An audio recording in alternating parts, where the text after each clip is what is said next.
All right, how's everybody doing today?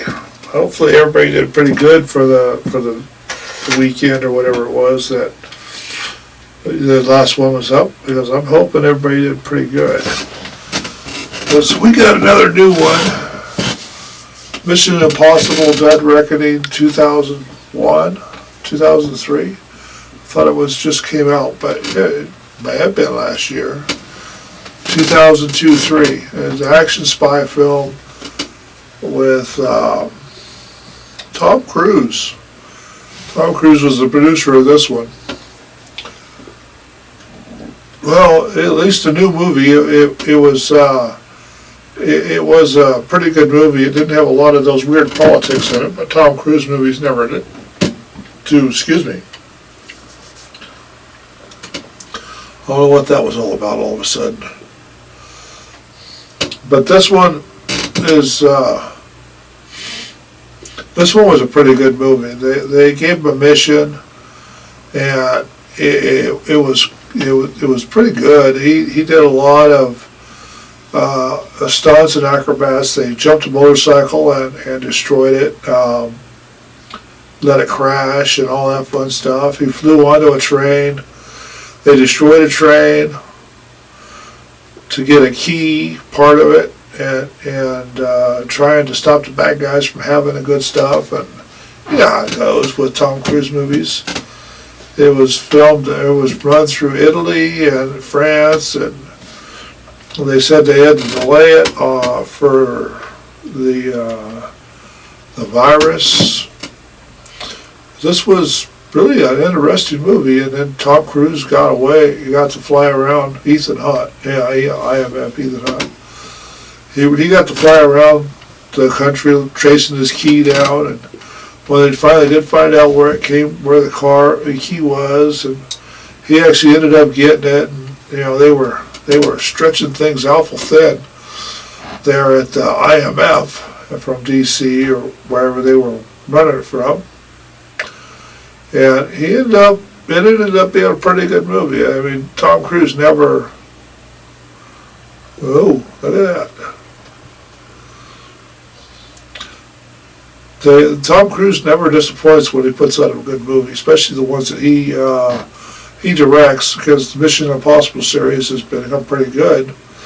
It's not as good as some of the Mission Impossible series, but this one is, you know, about getting the key, recruiting people, helping people, saving people, keeping women alive, not keeping women alive, lots of fight scenes in France and Paris and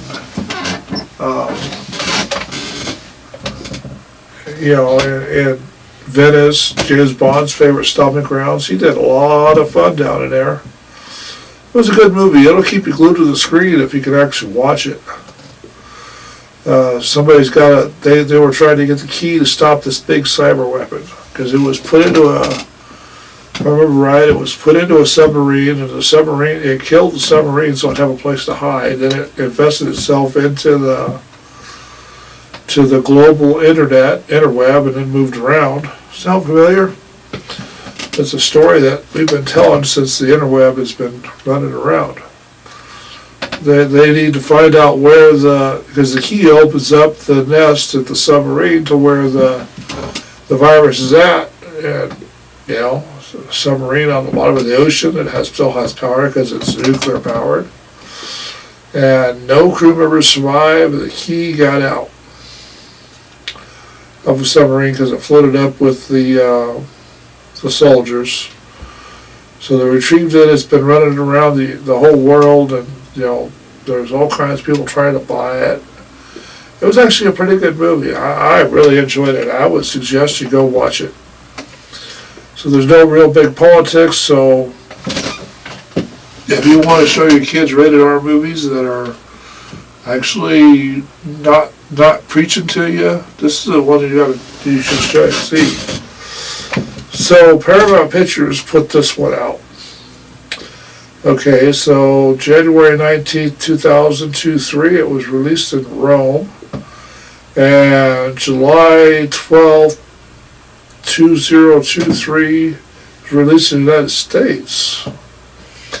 It runs 163 minutes. It's a United States English movie. The budget was between 219 million and 291 million, and it made at the box office 567.5 million. So even they liked it at the box office. So this Tom Cruise movie, Part 1. I don't know where they're going to come out with Dead Reckoning Part 2, but Part 1 was great. It was awesome. It's a movie that I'd watch over and over and over again because it's that good. It kind of keeps you on the edge of your seat all the time, glued to the screen. If you turn your head the wrong way, you miss something. So I would recommend you go watch that. Anyway, have a great day, and we'll talk to you on the next one. Bye now.